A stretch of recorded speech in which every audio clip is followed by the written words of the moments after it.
Hello, everyone. Welcome to another dose of Dr. E and Dr. P. I'm Dr. Steve Edelman. I'm here with my good friend and colleague, Dr. Jeremy Pettis. and of course, our esteemed dietitian, Adriana Valencia, who has been in so many of our videos in our video vault and going to be a podcast. And today we're going to focus on, if you have diabetes, what can you eat and snack on? Yeah. And I mean, it's such an important topic, and we're going to get some advice from Adriana. I mean, we all like to snack. You get hungry throughout the day. And the other thing, I kind of think about is most people eat kind of a small breakfast, or Steve, not at all, kind of a medium lunch, bigger dinner, and then we all kind of mindlessly snack from dinner till bedtime. And so there's all these kind of hidden calories, there's carbs. So how do we help ourselves out by what do we keep around the house and the car that are kind of, and it's not just diabetes friendly, it's just friendly to your waistline, to your weight, to your overall health, and certainly your carbs. So Adriana, we see that you came, prepared today. So tell us maybe about how you talk to people about snacking. Yeah, I think snacking is a common question. Patients like to ask, do I have to have a snack? Mm-hmm. Do I have to snack? Or I have diabetes, I have to have a snack. And really, that's not true. I would say that typically a good recommendation is if you're going more than 4 hours in between a meal is when you want to incorporate a snack in. And the whole point of that is to really keep you from overeating at that next meal. So if you don't have to have a snack, if you feel that you're doing that for your blood sugars, you should probably talk to your provider about your medication regimen, right? But typically, I would say that you can definitely have a snack if you're hungry, of course. That's where you want to use that. And there's a variety of different options that you can kind of choose from, as we have some kind of options here. These prepackaged little snacks like the Skinny Pop. This popcorn, for example, is only 80 calories and only has 8 grams of carb. So it's a pretty small amount of carbohydrates. I would consider this a pretty low carbohydrate snack, and filling and salty, so it could be a good substitute for like a regular chip, right? Yeah, I was just saying before we started that I love barbecued potato chips. This is only 100 calories, and it tastes pretty darn good. Right. Mm-hmm. And if you could, I love the packaging, portion control. Right. And that's key, because I think the whole point is, what can you snack on that's not going to wreck your waistline or your diabetes and help you get to the next meal? Right. One big thing that when I have somebody who tells me that they're working on weight loss is one of the first things I look at is snacking, because it's easy to overeat on snacks, right? If you had this and then you had some nuts and a cheese stick, you're already looking at, almost 300 calories that you just had, thinking that you just had a tiny little healthy snack. So that's why it is good to be aware of the portion control, which is why these kind of smaller ones have come into play. There is like a little snack size here of like these nuts. These are also good. Somebody had asked a question during our live event about kind of eating on the go. And these are great to keep in your home if you're busy and you want to put in your kids' lunch and your lunch to keep in your car, to keep you from overeating and making maybe those not as healthy choices. How many calories in that packet? So this little pack it's cashews, and there is 100 calories in here. Yeah. Right? It's a little portion in there. Not that many. Yeah. But it's something. So, and I would say nuts can be a good snack because there's protein, there's fiber. They're generally pretty low carb depending which ones you select. The biggest problem is it's really easy to overeat on them. So we have this. There's a lot of calories in those. Yeah, there is a lot of calories, right? I just kind of was, before we did this, was kind of mindlessly packing away 300 calories.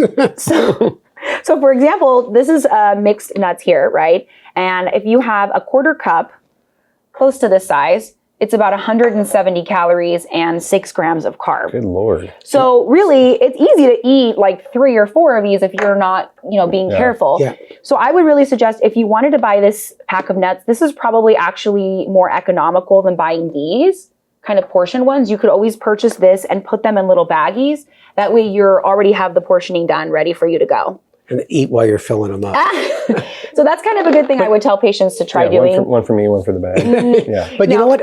For me, I don't know about other people, but it does suppress my appetite. Like I'll eat some nuts and I'll say, God, I don't feel like eating anymore. Mm-hmm. These they work for that because they are high in fat, and fat is filling. So that's why nuts can be like a really good snack. I would say the biggest barrier really is keeping your portion size at bay. So that's why these work well, or like I mentioned, kind of serving them on a plate or a bowl instead of just eating out of the container. So as we've all done. I think the other thing is eating slow. Yeah. And I think what's deceiving is string cheese. It's 80 calories. And, I could eat 3 and not feel stuffed at all. And that's, 240 calories. Yeah, but I mean, I love cheese, and I do like string cheese too, because I think it is a little bit filling, and like 80 calories, like, really probably 0 carbs or, Right. whatever. And then, we have all these beef jerky sticks in the Those back are good. too. So these are definitely 2 examples of some low carb snacks. Now, depending on your medication or insulin regimen, your provider or educator might tell you to do low carb snacks. So these are 2 good options for that. They're pretty popular, right? You get some calcium with this, right? You get some protein here. So these can be good snacks to have. You do have to be conscious if you are watching your sodium content though. Same with things like the nuts. Those are kind of the only semi-downfalls to some of these lower calories, lower carb snacks, that they can be higher in sodium. So if you're somebody who's being conscious of that, they do make lower sodium, like nuts, for example. There are some lower sodium types of kind of these preserved meats as well. Yeah, they taste terrible too. They're not terrible. Depends which one you pick, right? The bottle that you have there at the end, I think that's really important, because a lot of things like that, ensure Glucerna will say specifically diabetes on it, and people might just think, oh, this is what I should be drinking, or I should drink as many as I can. How do you tell people to approach these kinds of drinks? That's a good question. I've definitely had patients who feel that they need to drink something like one of these meal substitutes, but it kind of depends on how you use them, right? So if you're trying to get out of the house in the morning and you're busy, this would be great to grab and drink in your car. And it's pretty balanced, right? There's 180 calories, there's 14 grams of carb, 15 grams of protein. This is a good balanced breakfast for you. That's low carb. But if you're doing this as a snack, it may end up adding up in calories if you're having it twice a day, right? So it kind of depends how you're using it in your meal plan.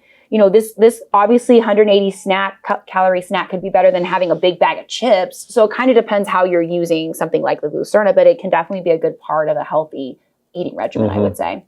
Well, just as we get close to the end, these are peanut butter filled pretzels. That was full this morning. Yeah. And, 10 pieces is 140 calories. And if you eat them slow and maybe have a cup of coffee or a diet soda with it or anything non-caloric beverage, that's not bad. Right. And, Jeremy and I love peanut butter. Yeah. Okay. Lastly, what about fruit?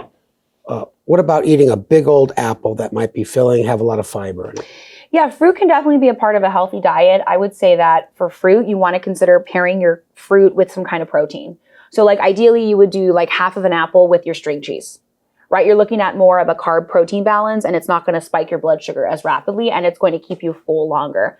So I would say like apple with a little bit of peanut butter or a string cheese would be a much better choice than just an entire apple, just for balance overall. Yeah. So I think, you have to find what doesn't wreck your blood sugar, a good balance between protein and carbs. It takes away your appetite before you get to your meal where you eat everything in sight. Right. Yeah. Okay. And enjoy it. Right. Should be something you enjoy having for sure. Okay, everybody, we're going to eat all this as soon as they cut the camera. Take care. Thanks, Bye. Adriana. Thank you. Thanks for having me.